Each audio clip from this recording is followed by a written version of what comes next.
नमस्कार, जसवंत नगर समाचार के लिए मैं प्रेम कुमार शाक्य और हमारे साथ मौजूद हैं यहाँ सामुदायिक स्वास्थ्य केंद्र के अधीक्षक डॉक्टर वीरेंद्र सिंह जी और हमारी टीम के हमारे साथी प्रदीप चौहान जी। हम लोग अभी यहाँ डॉक्टर साहब से कुछ कोविड के मुद्दों को लेकर जो है चर्चा करेंगे। तो शुरुआत करिए चौहान साहब कुछ।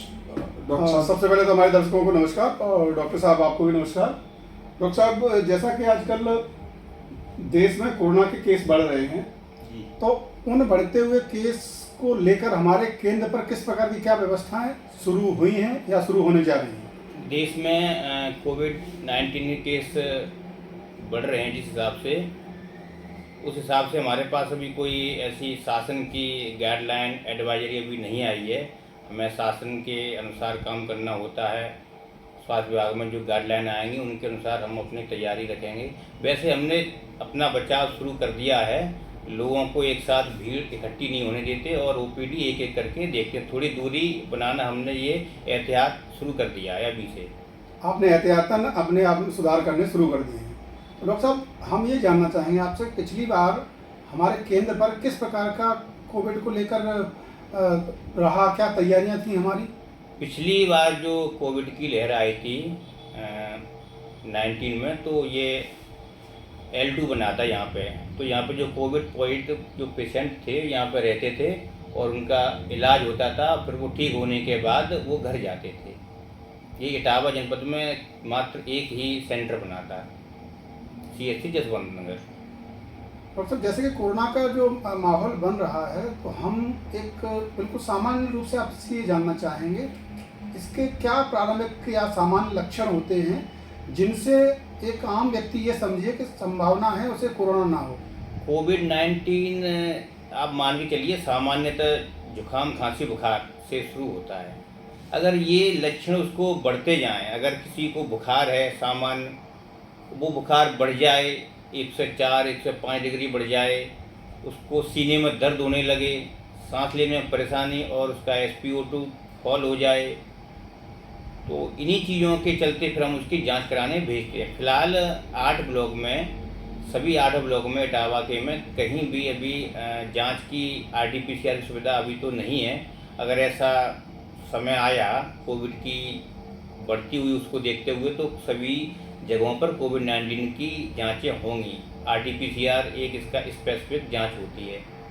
डॉक्टर साहब, आपने बताया कि जो लक्षण हैं, ये लक्षण तो सामान्य लक्षणों में गिने जाएंगे। सामान्यतः जुकाम, खांसी, बुखार, उसी से ये अगर सामान्य लक्षण जटिल लक्षणों में बदल जाएं, तो हम ऐसा कह सकते हैं कि ये जो बीमारी या जो समस्या है, अगर ये लंबी चलने लगे तो ध्यान देने की जरूरत है। बिल्कुल ध्यान देने की ज़रूरत है। अगर किसी को 1 हफ्ते से बुखार कम नहीं हो रहा है, लगातार बुखार, सांस लेने में तकलीफ हो रही है, जोड़ों में दर्द है।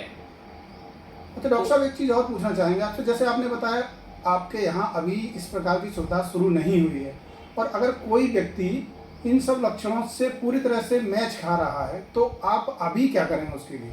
उसको प्रारंभिक उपचार देते हुए, जैसे सामान्यतः जो पिछले कोविड-19 में जैसा उपचार हमने किया था, वही उपचार देते हुए हमें उसको आगे की जांच के लिए, जैसे फ़िलहाल RT-PCR की जांच सामुदायिक स्वास्थ्य केंद्रों पर नहीं है, तो उसको हम सैफई मेडिकल कॉलेज के लिए हम भेजेंगे, शायद वहाँ व्यवस्था है।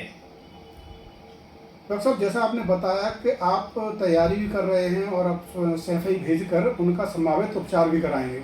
अब एक नया प्रश्न आता है कि इस दौरान हम बच्चों को, बूढ़ों को या गर्भवती महिलाओं को क्या सुरक्षात्मक उपाय करके चलें, ताकि भविष्य में अगर कोरोना की लहर ज़्यादा बढ़ती है तो वो लोग उससे अछूते रह पाएँ?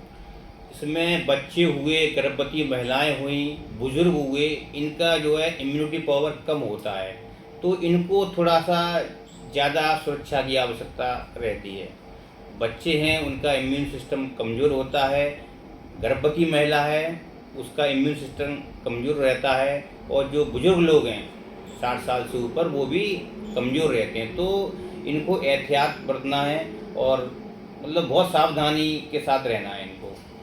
एक सामान्य क्या सावधानियां कह सकते हैं जो घरेलू हर व्यक्ति की नज़र में आ जाए, आम भाषा में जो सावधानियां लोगों को समझ में आ जाए? सावधानी ये है, कहीं जो बीमारी जहाँ फैली हुई है, जहाँ जुकाम खांसी के ज़्यादा मरीज है, वहाँ पे बच्चों को जाने से रोकें।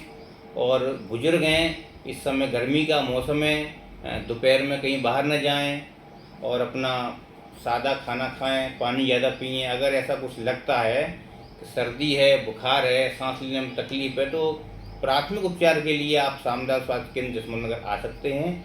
और फिर भी उससे आराम नहीं मिलता है तो उसकी हम जांच की सुविधा शायद सैंपई में है, तो वहाँ आपको रेफर करके जांच भी करवा सकते हैं।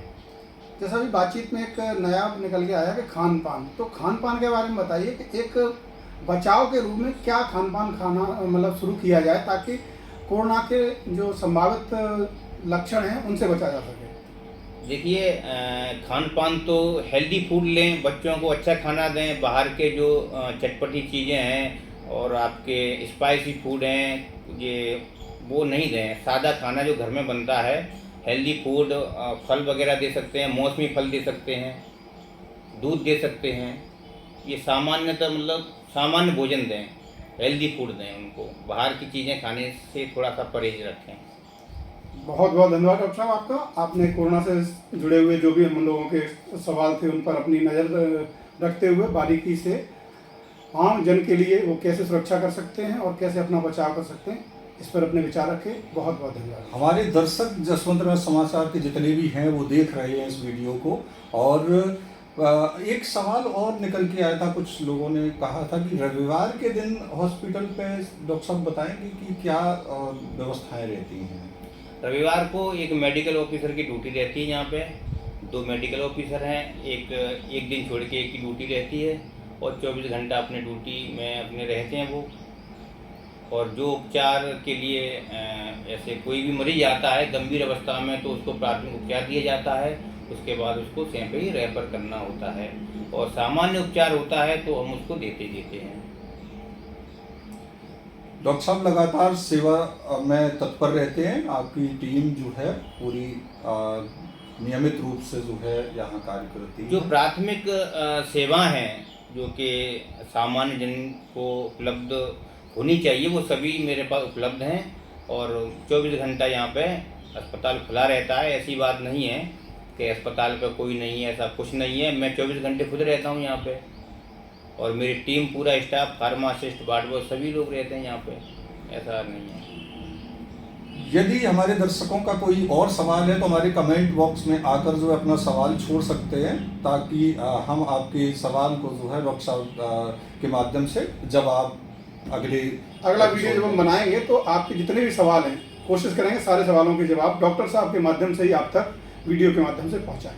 अगर किसी चीज़ की आवश्यकता भी है तो उसकी आवश्यकता के लिए हम अपने CMO साहब को अवगत कराएंगे।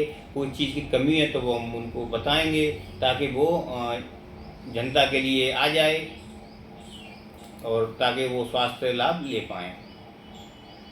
बहुत बहुत धन्यवाद डॉक्टर साहब। बहुत बहुत धन्यवाद।